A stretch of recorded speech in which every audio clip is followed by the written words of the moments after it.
Hello Jaish, ഒരച്ഛനൊരു മോളും ഏടെങ്കിലും പോയി അവിടെ കുത്തിരുന്ന് ചാവയിലടിച്ചോണ്ട് ചലച്ചോണ്ടിരിക്കും. ഇതിനെല്ലാം കാരണം ആ നായ്പ്പെട്ടി പ്രശാന്തന. ഓനെ എന്റെ കൈ കിട്ടിയാലെന്തോ ജിതേഷേ അടിച്ചു തൂഫാ. ജയ്ഷേ എന്തെന്നാണ് ഒരു ഒച്ചേട്ടെ? ജിതേഷേ ഞാൻ വഴുതി വീണതാ.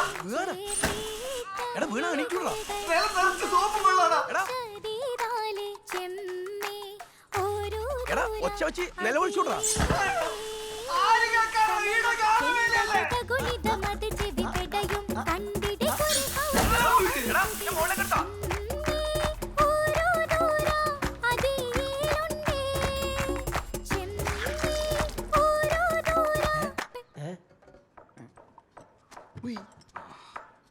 ഏട്ടൻ രാവിലെ കുളിച്ചല്ലേ?